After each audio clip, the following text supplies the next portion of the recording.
We have a philosophical question today from Dimwit, and I am a sucker for the questions about philosophy, so let's ask, how can Google be confident with their SERPs when relying on inherently subjective signals that influence which sites display? That is, using human quality raters to evaluate entire domains without the context of the search query itself. Well, there's an implicit assumption in this question that's not right, which is that you don't have the context of the search query itself. A large part of what the human quality raters do is they take a search and they actually look at the side-by-side. So they don't just look at the side-by-side without knowing why we're seeing this. They actually do see the context of the search query itself.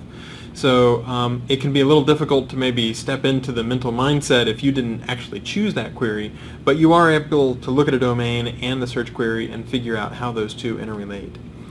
There's another sort of little bit of philosophy sort of buried in this, which is, inherently there are subjective signals, and I would agree with that. I think people who think that search engines are completely objective ignore the fact that every search engine has its own philosophy. Every search engine has its own set of algorithms, and those algorithms encode the ranking philosophy of that search engine. And some algorithms will veer more towards diversity.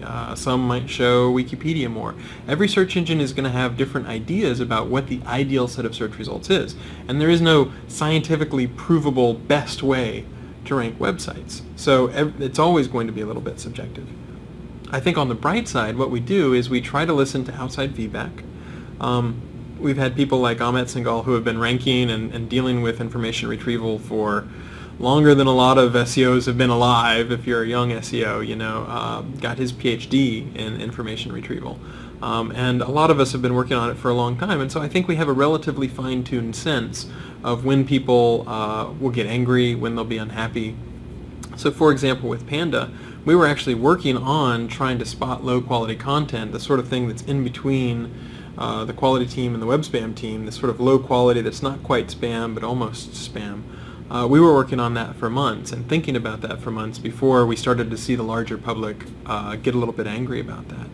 So I think we do have to say to ourselves, like any engineering organization, it's possible for people to be wrong. It's possible for us to show not enough domain diversity or too much domain diversity, and that's why it's important that we listen to what people say from outside Google and hear that feedback as well.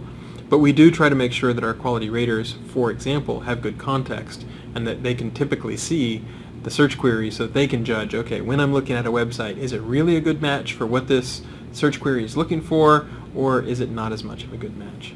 Thanks for the question.